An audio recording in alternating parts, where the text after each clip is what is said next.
Right, okay, this practice is on the impermanence of all things, and that everything is fundamentally, one, connected, two, impermanent.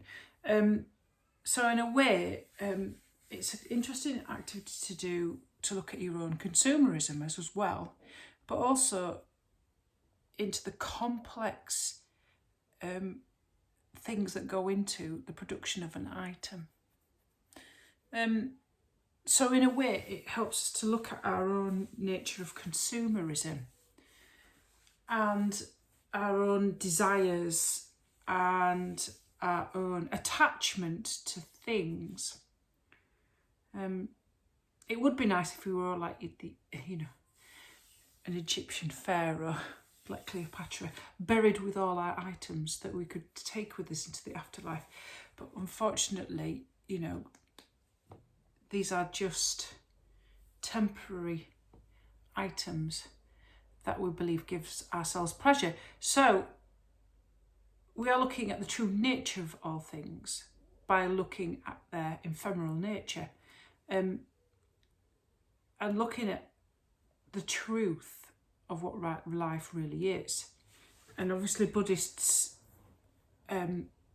talk about reality and attachment to things that we believe give us pleasure, and also the way that we have this aversion to things that don't give us pleasure, and how we constantly judge and interpret whatever we value as being beautiful, utilitarian, and so forth, and that we tend to think that everything in our lives are very solid and very separate, and that they don't change. The romantic poets, obviously, because I love romantic poets, they talk about the mutability and immutability of things. And obviously they were very sort of, you think of William Blake, and very anti sort of capitalist. And the way that they looked at nature, they saw nature as being permanent, the sublime feeling that one gets when one stood in front of a massive mountain and it makes us feel tiny and small. That's Edmund Burke's notion of the sublimity of things, and that it helps us to put into perspective the impermanence of our existence. Obviously Mary Shelley in Frankenstein, his entire novel is about a man whose ego doesn't understand the impermanence of things and makes a 12-foot man out of cadavers that is fundamentally immortal, by challenging the notion of nature, which is personified always as female in the romantic literature, as being permanent, but man's impermanence drives one's ego to do such a thing, to ape God. That's why he's the modern Prometheus, because Prometheus is the Greek myth of, similar to the creation myth, where man is created from clay.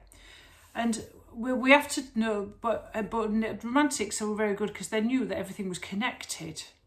They knew that everything was dependent on everything else, but they knew that everything was impermanent. That's all to do with our relationships, possessions, and our experiences, but we grasp and attach and think that, that these things are permanent and they will always bring us happy. So we're going to do this little sort of practice in a way that how it helps you to understand our relationship to how we consume stuff. I suppose in a way it's sort of brought about by today when I was cleaning the car and I was thinking, crikey, this car was lovely when I first bought it, but God, it's got dints on it now. It looks knackered. And also as well, it's like out of date, no longer top of the range. And you keep thinking to yourself, this idea of when you've got your iPad and your iPhone and your Apple Mac, this idea of everything's got a planned obsolescence and technology is constantly updating itself. So, the car that you had 10 years ago looks ridiculous, and the technology of it, doesn't it?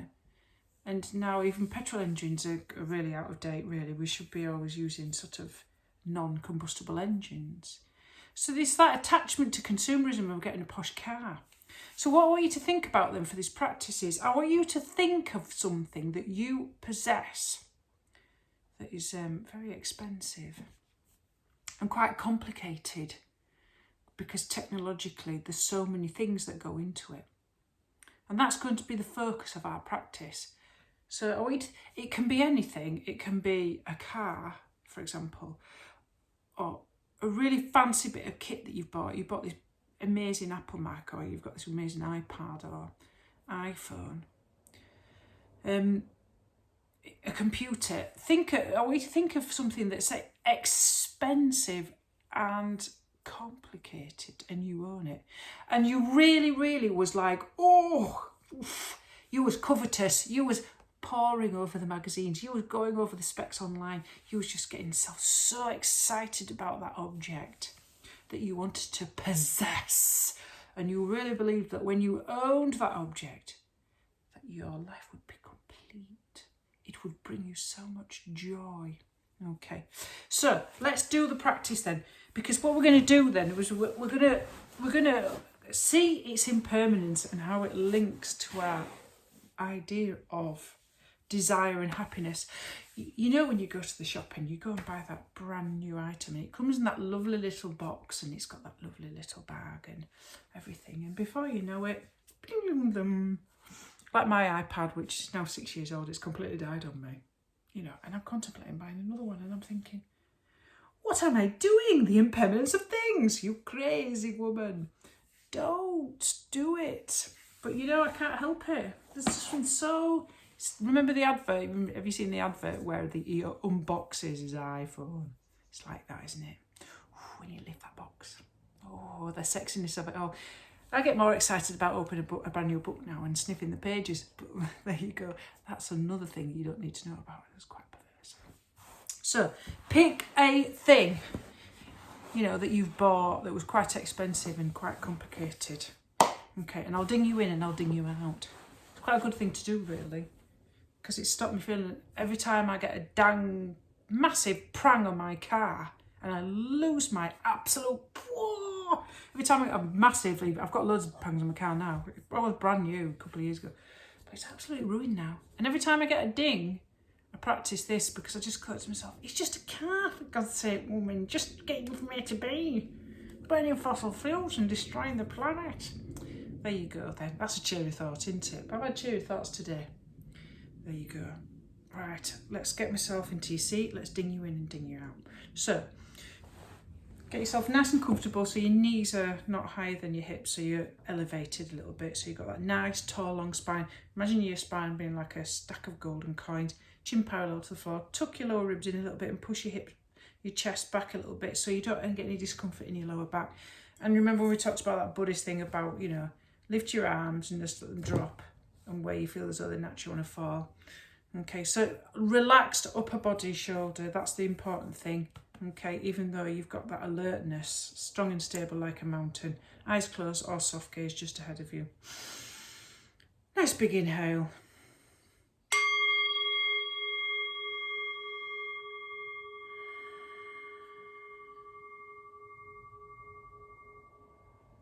So I just want you to see if you can contemplate an intention for this meditation, for this particular practice. Your intention for what you hope to attain from this. And just to allow yourself to become centered and calm, we're just going to meditate on the breath for a few minutes. So inhale to lift and lengthen, but exhale to feel yourself dropping down into your seat and feeling the weight of your body against the floor. And if we focus on the abdominal area, we can see if we can get ourselves centered and calm. Eyes closed or a soft gaze, just observing the rise and fall of the abdomen or the chest, and noticing the breath coming in and out of the tip of the nose. If mind wanders, just simply, gently, kindly, just come back to the awareness of the breath.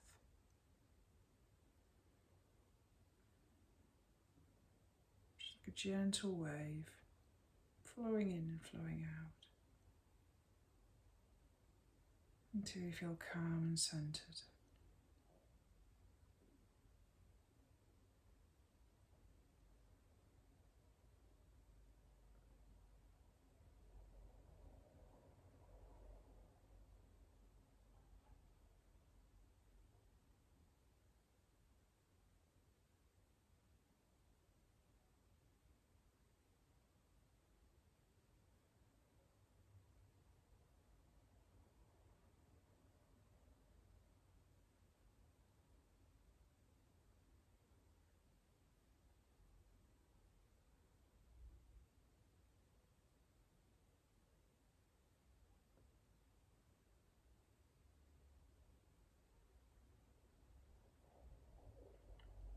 And now pick that expensive object that you possess, that complicated object. It can be a computer, or a car, an iPhone, a sound system,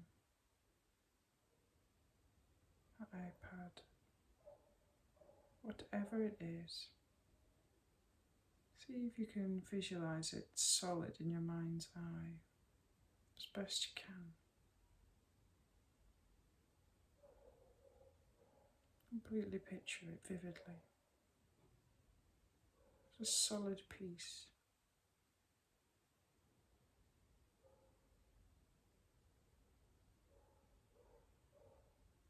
What I want you to think about as a train of thought about how it was created and came into being.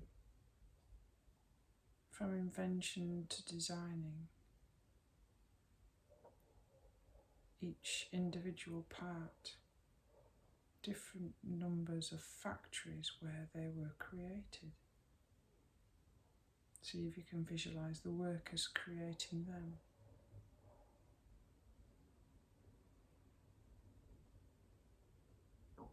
So from execution, conception, the drawing, the designing, prototype, a model. And all these different factories around the world making different parts. So for example, a battery, a glass, chips, all different parts. Thinking about where all the items were sourced, the raw materials that go into it, people digging up the raw materials and making it.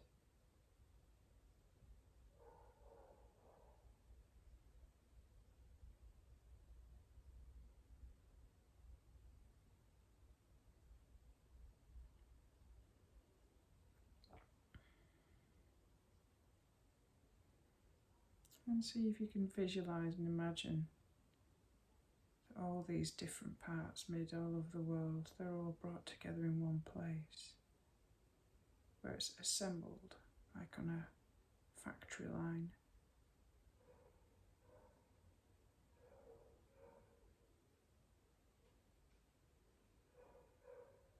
The workers assembling away, putting it together.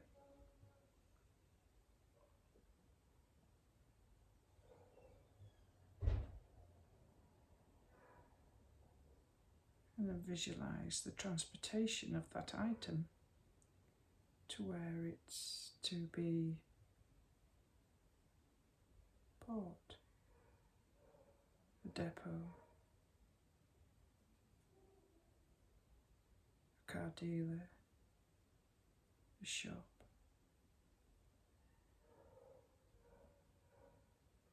Whether it was bought online or to be visually going into a shop to actually pick it up, look at it.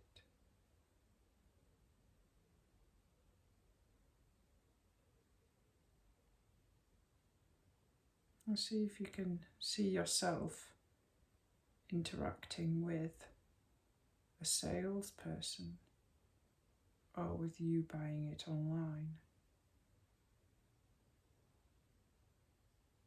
process that went through when you did it, when you bought the item.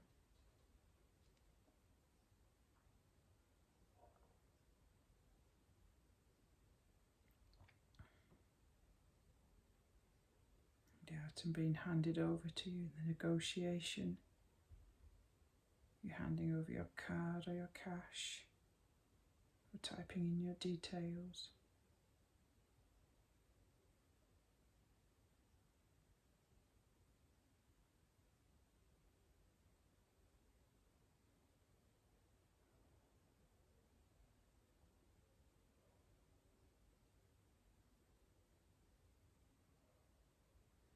And then I want you to try and see that object that you bought as it is now, at this present moment,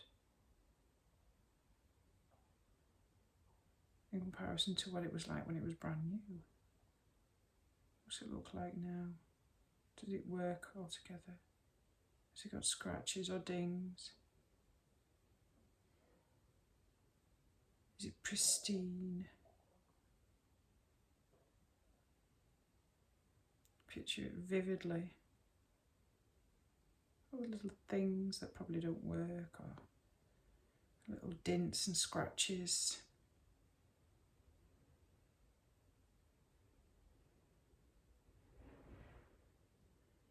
And think about the item in 10 years' time.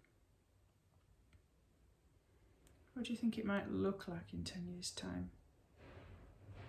Will it still exist in your life in 10 years' time? Will it be obsolete?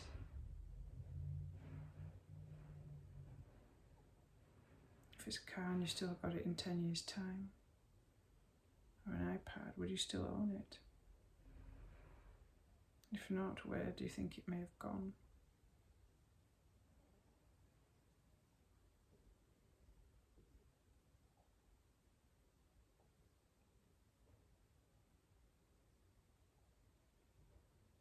And then try and remember how much you desired the object before you bought it.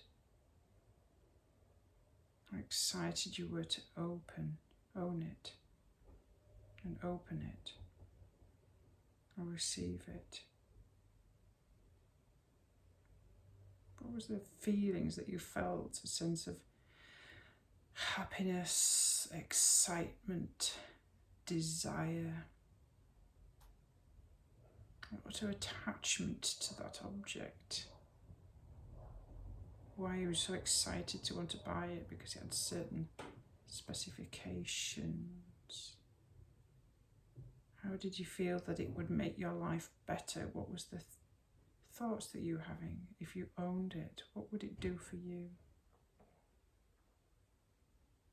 What specs really helped? It might be the satellite navigation, or the heated seats in the car, or the computer, the way that it was faster and quicker and did so many amazing things.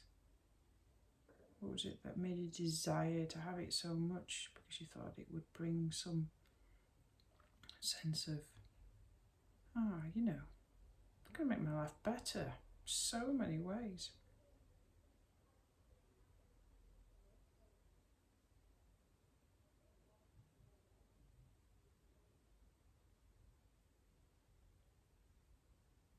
And now think about how you feel about that object now you've had it for a while. Has your excitement, your desire for this object, is it the same? Do you still have the same excitement? Does your life see so much still complete that you own it, that you have it? Does it still give you great joy?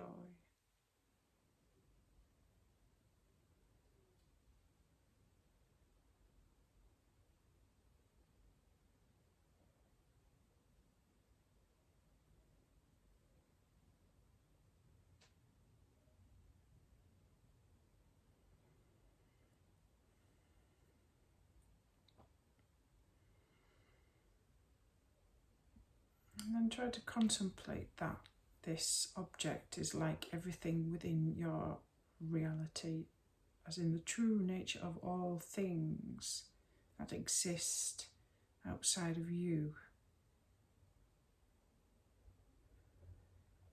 That it's not separate, that it's dependent on all these people coming together to create it, to make it. People in China,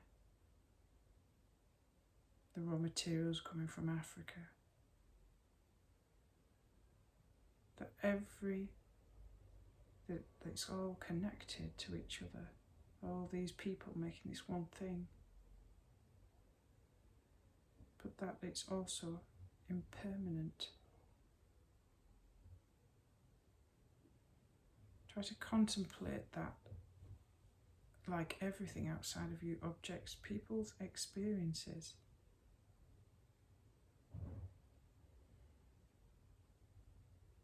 That they cannot deliver your ultimate happiness.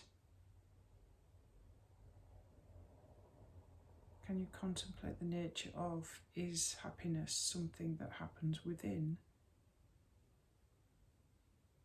Or is it something that happens without? That you own things, people?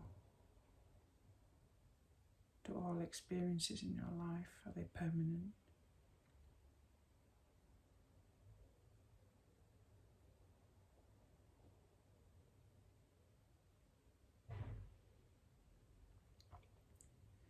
The fact that so many people go together to manufacture your item, does that make you realise more gratefully the nature of things?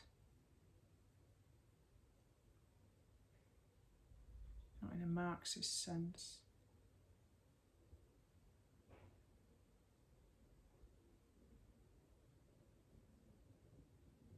but maybe a little bit more gratitude and appreciation for.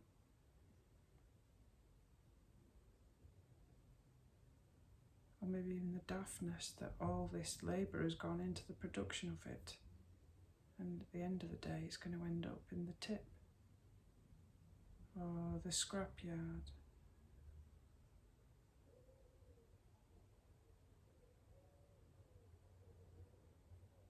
Can happiness be achieved by buying something that you've worked so hard for months on end to pay for?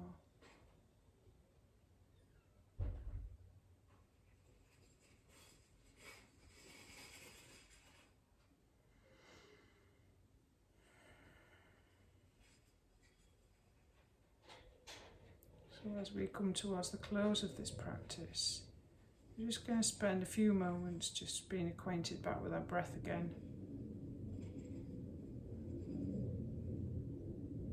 Just focusing on the exhales and the inhales, the rise and fall.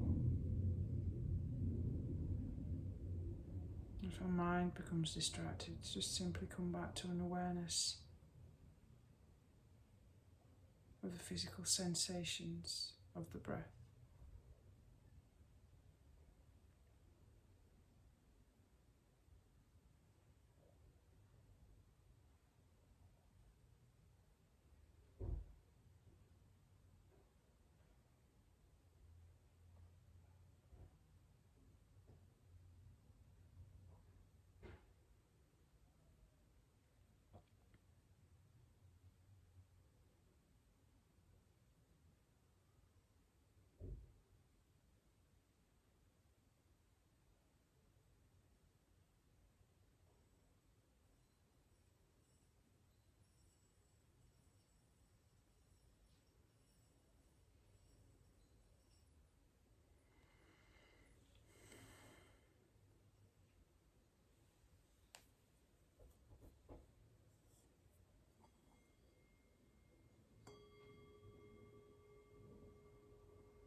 Okay.